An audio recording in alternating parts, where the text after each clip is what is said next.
welcome to a special EWTN on location here at the Franciscan University of Steubenville. I'm here with author Ben Wiker to talk about his book, Worshipping the State, How Liberalism Became Our State Religion, published by Regnery. Welcome. Great to have you here. Thanks for having me back. You know, we can't get you, you're taping in our studios. I'm up here in Steubenville to find a chase after you. Come to me. That's right. You know, you were on the live show with Father Mitch not that long ago, and let's talk a little bit about that series that you're doing for EWTN. It kind of ties into this in some ways. It does. A lot of the characters that in your new series show up in this book. Yeah, saints versus scoundrels. Right. Yeah, what we're trying to do is provide a dramatic presentation of the kinds of ideas that have really deformed our culture. And rather than just sit up there and lecture on them, which has its place, well, let's have an actual representation of these figures who really define for good and evil where we should go to the culture of life, where we have gone to the culture of death. So we have matchups of these figures with wonderful actors playing the parts, and really they did an absolutely wonderful job both getting the actors and making them look the part. So they have period costumes, and they get into arguments about the most important things. Our first one is St. Augustine and Jean-Jacques Rousseau, and we're going to be doing one on Henry VIII and St. Thomas More, and who knows what else. We'll have to see which saints and scoundrels we want to pick out, but some of them are in there. Rousseau is in there as a great scoundrel. Right, you talk about him. Now let me ask you, because this is a Catholic book show per se. We're talking about liberalism, the state, but it became our state religion, and then the first chapter is the war on Christianity. So what do you mean by liberalism? Because there's a lot of people out there, and there are people inside the church who view themselves as liberals in the sense of caring for poor people and those kinds of things, and wanting to help others. So how do you define liberalism? Well, in the midst of confusion, actually, because there's that notion of liberalism. There's a liberalism that goes with the sexual revolution, and then there's what some people call classical liberalism, which is identified usually with some kind of mode of capitalism, where you have the least amount of state interference, whereas with the far left of liberalism, you have the most amount. So into the midst of this confusion, I'm trying to, I hope, present some clarity by tracing it back to its origin. It goes way back further than we are aware of. I trace it back 500 years to Machiavelli in the early 1500s to understand what is really at stake here. And there's actually two aspects of it. You're saying Machiavelli was a liberal? I'm saying Machiavelli was the founder. I'm not saying just another liberal. This is the big dog. Okay, so in order to understand what's really at stake and all these other permutations. Most liberals would see him as being some kind of fascistic kind of right-wing, Nazi-like character. Absolutely, right? and fascism and Nazism are part of the history of liberalism, whether we like it or not. Well, National Socialism. What is it? So you're tracing it back to a core movement, both a negative and a positive. The negative is Machiavelli saying Christianity ruined this life. He embraces the pagan Roman worldview again in the 1500s. Christianity was a mistake. We should never have veered away from this world. We need to liberate ourselves from, liberalism, from the Latin word liber meaning free, to liberate us from Christianity. Not only the moral restrictions that it places upon us, but the notion that we're bound by these moral restrictions in relationship to eternal damnation. So the whole hell thing is not good. He's concerned in particular about the state having its hands bound and not able to do what it would take to make a glorious political realm in this world. The positive notion of liberalism is the freedom to enjoy this world without any guilt. The pleasures of this world, the glory of this world, to build a kingdom of this world. In order to be free to do that, we have to be free from. So this kind of utopianism. That's exactly, yeah. And we all know that this bore fruit, and it was poison fruit in the 19th and the 20th century, but that's rooted in this push to liberate us from Christianity. So secularism is simply at the source of liberalism. So secular liberalism is the proper name to give what causes the de-Christianization of the West. And if you understand it as a liberation from Christianity, you understand why secularism simply displaces or de-Christianizes. But you'd see it as a religion in itself. It actually is, and I know you say, "Oh, this is hyperbole. You're just trying to sell books." Well, it actually isn't, and I go into details in the history of liberalism, especially in the 1800s and early 1900s, where they quite literally were arguing that we need a religion of humanity. They're not using hyperbole. They're saying we need to transfer all the energy that went into worshiping a God which doesn't exist, since they're secular, to something which can actually bring about a heaven, but one in front of us. Well, we see that like the French Revolution. French Revolution, yeah. Yeah, people don't understand. Why are they massacring priests? Is it a money thing? Well, it isn't just a money thing. It's because they represent the antagonistic Christian religion. So the French Revolution treats Christianity in the same way that the pagan Roman Empire did, because it's the civil religion of the French Revolutionary State is a natural religion which rejects Christianity. So it's exclusive, and it wants to aim your highest devotion to the state, because if you do that, then that will bring about the greatest positive result. Well, it wasn't really a very positive result. It was a bloodbath. And nationalism was another mode of that. Socialism, and of course National Socialism, which is Nazism, is another aspect of that. Fascism is, but also a soft liberalism, Right. which we experience now in Europe and in the United States. What do you mean a soft liberal? Soft liberalism is not Machiavelli. We just want to make things comfortable for you in this world, for the most number fair. of people. And fair. Right. But the notion is that that necessitates getting rid of Christianity, for removing those moral restrictions. So, or as you say in many cases, as some of the great thinkers put it, in many cases not throwing Christianity out or religion out, but kind of in a sense defanging it. yeah, really. Right? Making here's our toothless servant. Right. In other words, what the soft liberals want to do is not entirely erase Christianity in the way that occurred in the French Revolution with hard liberalism. It's let's use it, but it's got to have no teeth. In other words, it has to be subordinate to the state, understood in secular terms. So you can have freedom of worship, just like you could in the Roman Empire, as long as you don't put your teeth in, as long as you don't oppose the state. Soviet Union had it too. Yeah, well, yeah, and that worked. Yeah, so and China does. You can join the Catholic Church of China, which means the Patriotic Church. the Patriotic Church. So in all those instances, they're willing to allow Christianity as long as it's not Christianity. Right, and also as long as it doesn't leave the building. Yes. In how you live. So you can go to your building and your worship and do whatever you want to do. But once you leave back outside, you're back in the state, and that can't change how you relate to the state. Exactly. So you can't make any moral claims or which have any political ramifications at all. So you can believe anything you want about abortion, just shut up and sing. Well, in that way, you really do have it, in a sense, being the opiate of the people, right? It is, yes. In other words, how do we keep them peaceful? And this goes back to Machiavelli. Machiavelli didn't want to get rid of Christianity. What he wanted to say was, the pagans had it right. You have it, the religion must be under the state as its servant.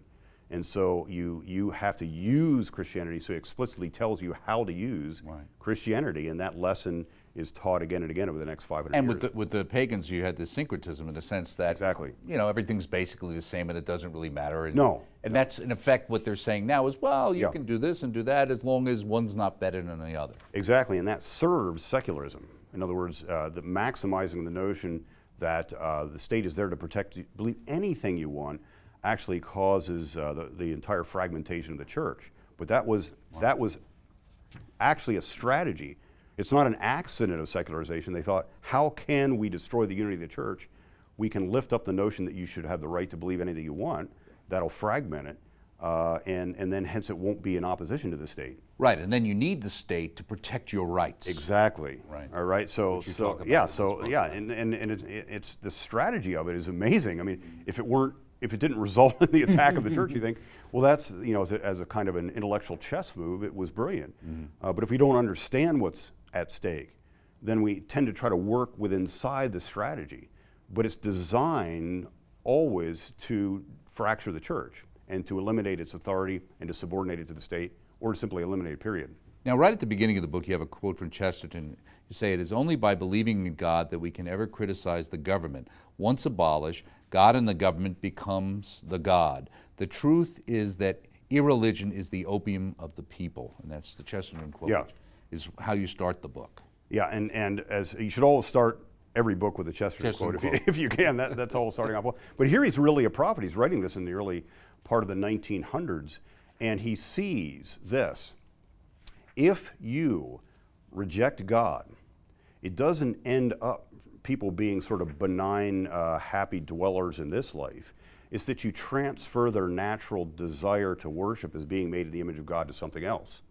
Well, you transfer it to the world. You eliminate the next world, you eliminate God. It's going to focus on this world, and it's going to focus on the greatest power in this world. And that is the state. And so the state literally becomes an object of worship.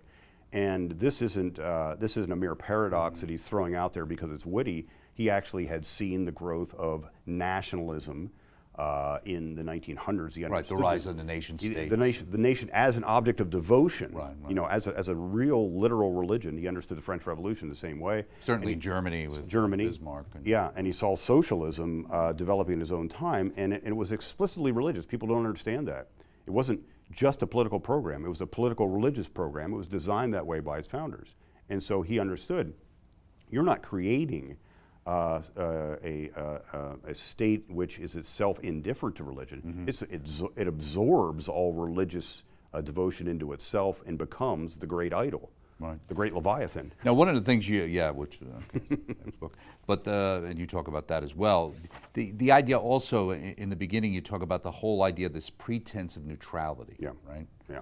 That there's always it's going to be okay for everybody, but they're not neutral. No, we already know that. Right. And how historically has the advance of secularism affected how the states deal with Christianity? It is not by treating it as one more religion, as it seemed to promise, but by actively de-Christianizing. And so we see our own First Amendment being used as a license for the national government to actively de-Christianize. And we see, well, why isn't it aimed at all these other religions? You know, you seem to be actually lifting those up. Well, that's because of its history. Secularism was born as an anti-Christian movement, and so it still has that decided bent to it. So it's not by accident that they're taking nativity scenes out, 10 Commandments out, crosses out, not allowing prayer. All those things come from this 500-year sweep of trying to remove Christianity from the culture. It's not neutral at all. So you don't get a neutral view of marriage, for example. You get the affirmation of gay marriage. You don't get what would be a neutral view of abortion. This is either a human being or it's not, so they choose it's not a human being. So it's not neutral. Right, and again, as you say, as soon as pro-choice administration acquired the power to do so, it imposed its own morality on everyone, requiring even Christian institutions to pay for abortion-inducing pills. It's like we talk about, we move from tolerance to acceptance to praise. Yes, exactly. In a sense. Praise or else. Right, exactly. It's not even... Well, we saw recently, it wasn't too long ago, with a gentleman who developed JavaScript, basically got himself out of a job because years before he had the temerity to give some money to stop a proposition in California against having gay marriage. Yeah, well, see, he was trying to support Proposition 8's affirmation of marriage against all the attempts to impose gay marriage, and somebody dug this up. It was only $1,000, and you're thinking, oh my gosh, what can that mean? Well, you stepped over the line. So it's active persecution. It's something you're not even allowed to say. So the notion that there's free speech, the notion that there's freedom to actually have a this or that moral opinion, that's not true. Right. You know, we find it's going to be political correctness means you hold these positions or else. Another thing I thought was interesting, this idea you talk about, Nazi Germany comes to mind as the most horrific example of National Socialism becoming the state religion. You say we have to avoid the tendency to make Hitler both the standard and the sum of evil. Why? Yeah, because when you do that, anything less than Hitler isn't bad. You don't, and nor do you understand Hitler, because the whole rise of National Socialism has to be understood. Now, this is really super obvious within the rise of socialism. I mean, hence the name. And that was a religious movement meant to displace Christianity, and that's why Hitler himself used those Teutonic myths, which were understood by Germans as the counter-religion that should displace Christianity, the one that's involved with the worship of the nation, of your birth, of your race. All those things are unintelligible apart from the move away from Christianity, which embraces all humans, to the exclusive embrace of this particular race as manifested in a nation. So it's the worship of the race, the worship of the nation. The pagan Arianism. The pagan Arianism, and that was, people don't understand that was rooted in an explicit attempt to get rid of Christianity.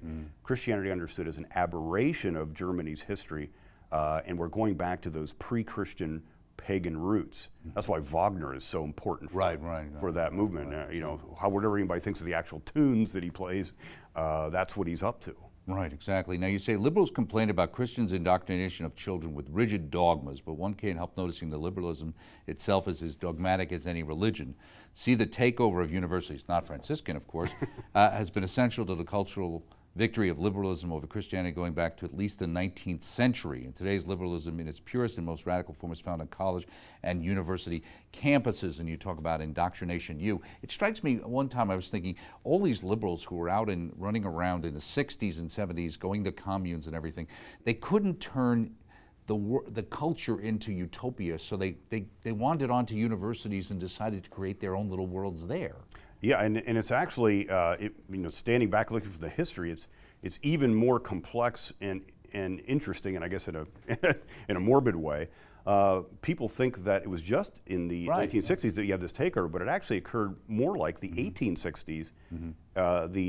What happened was the most radical thought of Europe had already taken over the universities. The universities are a Christian invention. The radical secular views had taken over the European universities. In America, the interesting thing was we didn't have any doctoral programs. And so we had to go over to Europe. So we were going over to Europe in the 1800s. Germany, right? Especially Germany. And that was where the most radical Enlightenment thought was. The people that went over with the PhDs brought that back, and they literally started the American graduate school system. Right.